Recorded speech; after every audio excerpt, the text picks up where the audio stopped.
Okay, Mark. Then, so you set your business up in Australia in 2010. The catalyst for that was surprisingly not horse racing, but tennis. Yeah, it kind of was in a way. I always knew, well, I knew that myself and my girlfriend at the time, she was Australian. She'd been in London 15 years. She wanted to move back to Australia. So I was keen anyway. I said, so yeah, we'll move. And hadn't really thought what I would do. Probably maybe go to Melbourne, get a job with Racing Victoria or something like that. But then one day we were sat in the office at British Horse Racing, and I saw a tennis match going on. It was all over the Betfair forum, which was like the Twitter of its time. And everyone's talking about this tennis match with just crazy betting patterns, crazy in-play betting patterns. Nikolai Davydenko of Russia against Martin Vaseo Aguayo from Argentina. And Davydenko was like number 5 in the world. Vaseo Aguayo was top 100, I think, and maybe outside the top 100. And Davydenko should have been about 5 on. He won the first set, and he'd gone from 5 on to even money after winning the first set. So everyone was screaming about it. You couldn't have had a bigger red flag. So we contacted Betfair just to give them the heads up, which is what we'd do. Betfair were already all over it. Betfair told the tennis authorities, the ATP, it was an ATP event in Sopot in Poland.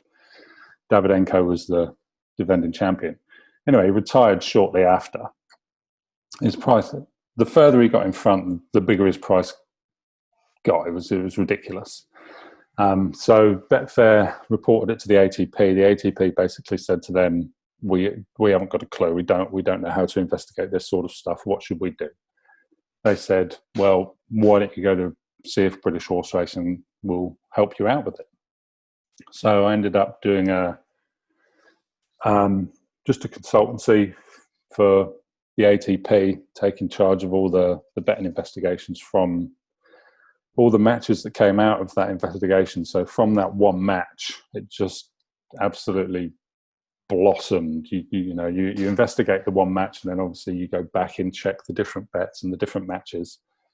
And it was clear that tennis had a massive problem. So we investigated it. We ended up handing it all over, handing all our evidence over to the guy who was about to set up the new tennis integrity unit. And we handed it over. Not a lot came of it, and it all blew up in their face sort of a few years later with the BuzzFeed and BBC investigation. And I think they're more on top of it now, but it was certainly a bit of a missed opportunity from them. But from that, I remember at that time going for a drink in the old Coach and Horses in Soho, the old Geoffrey Barnard pub, and actually with a good friend of mine who was the guy who employed me at UK Betting, the old what's the rule? Do you know what a rule 4 is? J.R. Doherty. So we're just chatting away. I'm telling him about this tennis investigation, and we just started thinking maybe there's a gap in the market for, if tennis don't know how to investigate this stuff, maybe there's a gap in the market for a consultancy. And sort of GSI was born really out of that conversation in the Coach and Horses. So JR, he set up the business with me. He's my business partner. He's still my business partner now. We've been involved pretty much every business I've been involved in, bar a couple has been me and JR. So yeah, GSI was born then really. That was 2008, and I didn't leave the BHA till October 2010. So as soon as I left, I set up GSI. Okay, and you actually had to go at betting for a living for a while. Only I did. When I got to Australia, we had a 2-year-old son and a baby just about to be born. I was making contacts and sort of working on GSI. But while I was working at British Horse Racing, we weren't allowed to bet at British Horse Racing on UK racing. So I used to do a lot of sort of paper trading and to keep my eye on pricing races and whatever. And, as well as doing my brains on the Melbourne Cup and the Arc and every other race where I could actually was allowed to have a bet.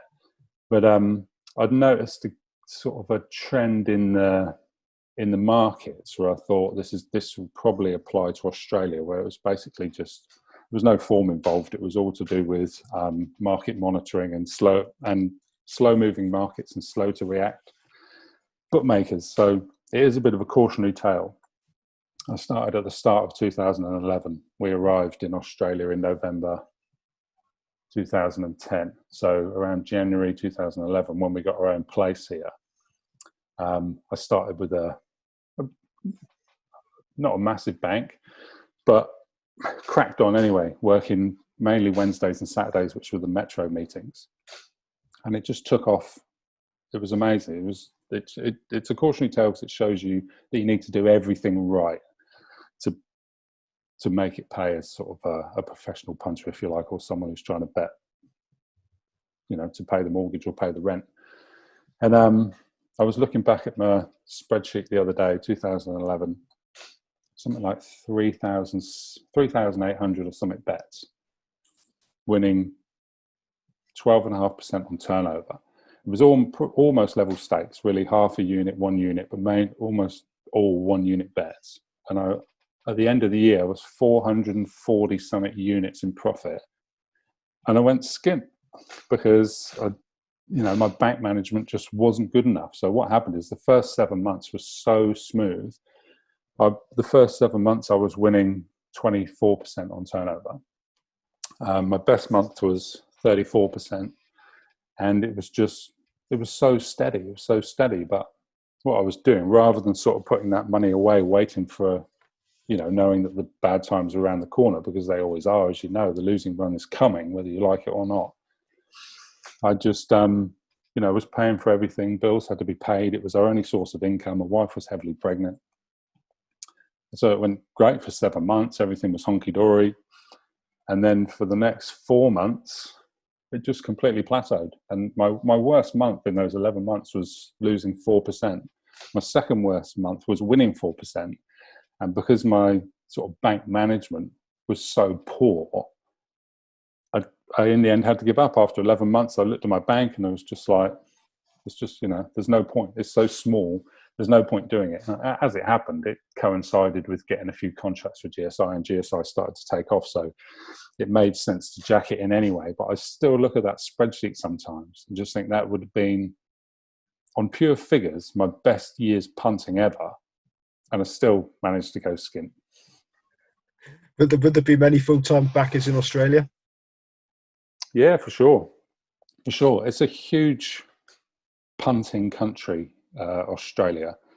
I think per capita they spend more money than anyone else on the punt. And it's not looked down on as, really, a little bit more these days, but not really looked down on as a bad thing. And I'm sure percentage-wise there's an equal amount of professional punters over here as there is in the UK. Are there any high-profile names that would be known, like the ones over here are? Oh yeah, there are. But I don't really know many of those guys, But there's plenty of people making a few quid for sure. Like for one thing, we have minimum bet limits here, which certainly makes it easier for your, not necessarily making it easier for your high staking punters, but for your sort of small and medium sized professional punters who are grinding it out to be able to get on to win. You can get on to win $2,000 to win or 800 to place at 9 o'clock on all gallops. And I think half that or a quarter of that on harness and greyhounds, and all the states are getting involved. So for people who want to put the hours in and grind it out, I think that is a bit of a boon over here. Okay, do you still bet yourself? I haven't had a bet on racing in a while. The thing is, betting with me, I'm either all in or I'm all out. I'm either putting the hours in and doing the research and trying to do it properly, or I'm just not having a bet at all. So the last couple of years, I've only been betting on golf. So that's another thing that I do with JR, my business partner. We go halves in on golf, and it stops me it's good. I think it's good to go in with someone else because I'm quite risk averse. So if we've got a golfer winning us fortunes and he's 3 clear with 6 holes to play, if it's just down to me, I'll lay and I'll start hedging. You know, that sort of that risk averse bookmaker's personality that I've got. Whereas if I'm in 50-50 with someone else like JR, I'd send him a message, do you reckon we should lay this? And he's like, no, or we'll agree to lay it. But it's I think betting with someone else stops you. Well, you don't want to mess around with someone else's money. GSI is still going strong after 10 years. Does that suggest that's bad news for sport and corruption in it or not? No, I don't think so. I think it. I think really it indicates that there is just a need for independent, integrity monitors, and every sport I think realizes this. A lot of the sports have now gone in-house and so on, but there's always going to be incidents of match fixing and so on. I think Australia is very clean sporting environment, and I think the UK is too. I think doping is a big thing, bigger thing than sort of betting integrity really, as far as a problem with it.